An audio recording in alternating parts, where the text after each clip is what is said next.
बहुत स्वागत है आपका। बहुत दिनों बाद मुलाकात हुई है। सबसे पहले बिग बॉस देख रहे हैं आप? डेफिनेटली देख रहा हूँ। 2 कारण हैं, एक तो अविनाश और दूसरा चाहत पांडे। चाहत। अभी बिग बॉस के घर के अंदर जो अविनाश, चूँकि आपको जब पता चला चाहत एंड अविनाश जा रहे हैं, तो जी। सबसे पहले मन में आपके क्या आया? अब मन में ये आया कि मैं क्यों नहीं जा रहा हूँ। एक शो से अगर दो लोग जा रहे हैं, इनफैक्ट मुझे तीसरा भी कोई नाम तो बोला गया था कि शायद वो भी जा रही हैं, बट ऐसा नहीं हुआ, दो लोग गए। तो मैंने सोचा कि अरे 10 से जब 3 लोग जा रहे हैं तो मैं क्यों छूट गया।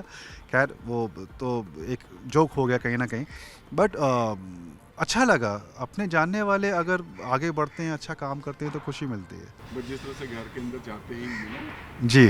पांडे जी ने और अविनाश ने जो पूरा दिखाया है, जी।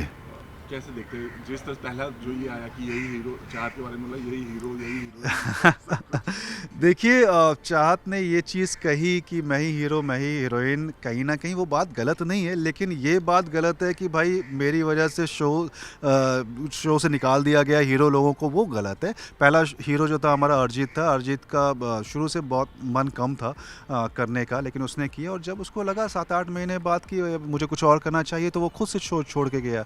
उसके बाद अविनाश आया। अविनाश ने भी 7-8 महीने साल भर किया शो। उसके बाद लीप लेने वाले थे, ऐसी खबर आई।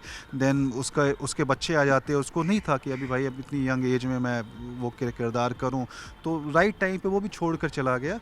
तो चाहत इसलिए ये बात कहती है कि मैं ही हीरो मैं ही हीरोइन, क्योंकि लोग आकर के जाते गए खुद से, बट वो टिकी रही। एंड डेफिनेटली लास्ट 3 साल के एंडिंग तक हम सब की फैमिली पूरी चेंज हो गई थी, लेकिन चाहत एंड तक थी, और शो अगर चल रहा था और उसके जाते ही शो बंद हो गया, तो ये कहा जा सकता है कि भाई वही हीरो वही हीरोइन। बट अभी जो अविनाश का शो के अंदर लव एंगल चल रहा है ईशा के साथ, जी। खुद हालांकि एक्सेप्ट नहीं कर रहे हैं दोनों, जी। बट कहीं ना कहीं हर बार वो झलक दिखाई देते हैं, ठीक और है। इसीलिए शायद सलमान ने भी सवाल उठाया, जी। लोग बाहर उठा रहे जी। हैं। आपको कैसा लग रहा है? देख के तो अच्छा लग रहा है, दोनों अच्छे लगते हैं, क्यूट कपल लगते हैं। एंड ठीक है, सबकी अपनी पर्सनल लाइफ है यार, अगर वो नहीं एक्सेप्ट करना चाहते हैं कैमरे के सामने, तो वो कहीं ना कहीं उनकी लाइफ है। हाँ, सामने हमें जितना दिख रहा है दोनों अच्छे लग रहे हैं, तो मुझे लगता है अच्छे, ठीक है। जब आप कहीं कंफर्म हो जाओ कि हाँ सच में 100% ये बात है, तो आप एक्सेप्ट कर सकते हो पब्लिक के सामने। अदरवाइज जहाँ 1% भी डाउट है, तो क्यों दूसरे के कहने पर क्यों आना। बिल्कुल सही। जी। तो चाहत का जो विवेन के साथ जो नोक झोंक टॉम एंड जेरी वाला चलता है, या फिर पूरा गेम आपको कैसा लग रहा है? चाहत मुझे लगता है कि अच्छी लड़की है, एंड मुझे लगता है कि कहीं ना कहीं वो लोगों में घुल मिल नहीं पाई अंदर, तो कहीं ना कहीं किसी के साथ कोई बहुत अच्छा ग्रेट कनेक्शन उसका नहीं मिला। जब कनेक्शन नहीं बना, ग्रुप नहीं बना, तो आप किससे क्या बातें करोगे। और बीच बीच में ऐसे थोड़ी बहुत नोक झोंक कर लेना या बातें कर लेना, वो आप कितना खींचोगे। तो अब कहीं ना कहीं वहाँ पे टिके रहने के लिए आपको मुद्दे तो छेड़ने हैं, तो उसने कहीं ना कहीं कभी विवेन को उठा लिया, कभी अविनाश को उठा लिया, कभी रजत को उठा लिया। तो वो कोशिश करती गई है, बट शायद कोशिश कामयाब नहीं हुई है।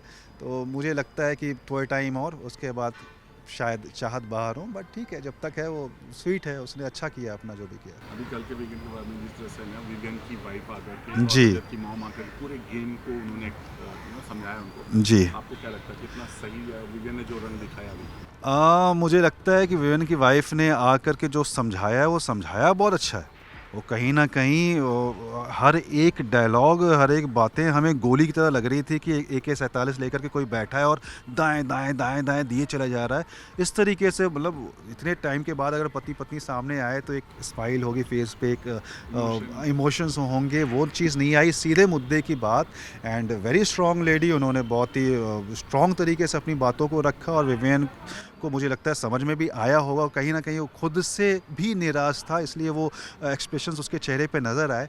बट मुझे लगता है बहुत अच्छी पॉइंट की बातें बोली गई है विवेन को, और अगर वो सीख ले उन बातों से, तो डेफ़िनेटली उसका बहुत अच्छा हो जाएगा। और रजत के मामले जिस तरह से रजत की मॉम ने बहुत खूबसूरत तरीके से समझाया, एक गांव की लेडी, और सामने हमने देखा एक पहाड़ जैसा इंसान, जब वो इमोशनल होता है, उसकी आंखों में आंसू आते हैं, तो वो कैसा दिखता है। तो बहुत ही खूबसूरत नज़ारा था। एंड एक माँ ने अपने माँ के तरीके से बच्चे को समझाया, अपना प्यार दिया, और बोला कि भाई दुनिया क्या कहती है उस पर मत जाओ, तो हमारे लिए हमेशा से सही रहो, हमेशा से सही रहोगे। और वो बात उनकी बहुत बहुत पते की और बहुत अच्छी बात थी कि भाई एक पहलवान को बनाने में घर के 4 खंभे हिल जाते हैं, तो ये बात सच है। एंड मैं उम्मीद करता हूँ कि इसके बाद रजत और बेहतर अपनी चीज़ों को दिखा पाएगा। एंड अभी तक भी रजत वैसे भी बहुत अच्छा था, एंड फ्यूचर में और अच्छा रहेगा। फिर देखते हैं विनर कौन बनता है। करण का जो पूरा गेम आपको स्टार्ट में जब कोने में खेलते लोग उन्हें कोने में बैठा करते थे, जी। जब वो बाहर आए जी। तो पूरा गेम ही उनका हो गया। खुद लोग ने आके फरहान ने बोला कि ये बिग बॉस नहीं करण का शो हो गया। जी। उसके बाद अविनाश को सारा गेम समझ आया, वो पूरा खेल गया वापस। एक्चुअली पर्सनली हमें करण पसंद है डेफिनेटली। वो बंदा डेफिनेटली दिमाग लगाता होगा, कोने में भी बैठा था तो वो दिमाग लगाता था, वो कहीं ना कहीं अपनी चीज़ें दूसरों के ज़रिए बातें उनके माइंड में डाल करके अपनी बातें पहुंचाता था, बट वो डायरेक्ट नहीं पहुंचाता था। इस वजह से शायद लोगों ने कहना शुरू कर दिया कि भाई तुम कोने में रहते हो या तुम मिट्टी का तेल हो, तुम आग लगाते हो। बट ये उसकी कहीं ना कहीं स्ट्रैटेजी थी।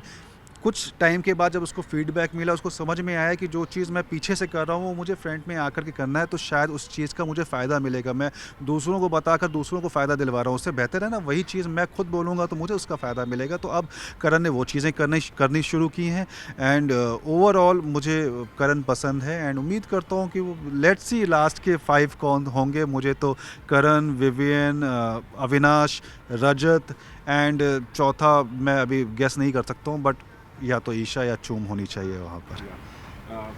बग्गा जी आउट हो गए, जी। आपको लगता है इतना लंबा रहना चाहिए? बग्गा जी अभी तक टिके हुए थे इसी बात का, मैं क्या सबको यही सवाल था कि भाई बग्गा जी हैं क्या क्या रहे हैं वहाँ पर, बट शायद बग्गा जी कुछ तो ऊपर से बड़ा वोट लेकर के आए हुए थे इसलिए इतने टाइम तक वो वहाँ पर टिक गए। बट ठीक है, इंसान स्वीट हैं एंड जब तक रहे प्यार मोहब्बत से रहे। दिखते नहीं थे वो अलग बात है, बट ठीक है अब टाइम आ गया था कि वो चले जाएं, वो ना जाएं और कोई काबिल इंसान चला जाए तो उससे बेहतर है कि वो गए तो अच्छा हुआ। लास्ट प्रोमो में देखा होगा कि जैसे विवियन ने बोला जी। सीधा नॉमिनेट किया करण और शिल्पा जी को, जी। जो कि उम्मीद नहीं थी।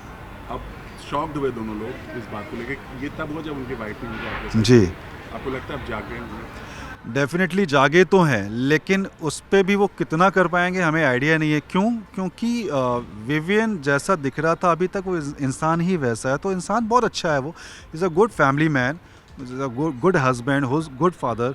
बट ये जो रियलिटी शो है मुझे लगता है कि शायद विवियन उसके लिए बना था नहीं और वो वहाँ पर पहुँच गया तो जी ज़िंदगी अपने हिसाब से ही रहा था, वहाँ पे वो गेम नहीं खेल रहा था। अब उसको गेम खेलना पड़ेगा क्योंकि माइंड में कहीं ना कहीं प्रेशर वाइफ ने भी डाल दिया है कि भाई तुम कर क्या रहे हो, तुमको अभी थोड़ा सा पब्लिक फैंस के हिसाब से सोचना पड़ेगा। तो हाँ, हाँ, और इतना बड़ा चेहरा चैनल का अगर जाकर वहाँ पे अगर यूं ही चला आए बिना जीते तो कहीं ना कहीं वो उसके लिए एक डिग्रेड पॉइंट होगा। तो मुझे लगता है विविन कोशिश करेगा, पर मैं भी देखना चाहता हूँ कि वो करेगा क्या।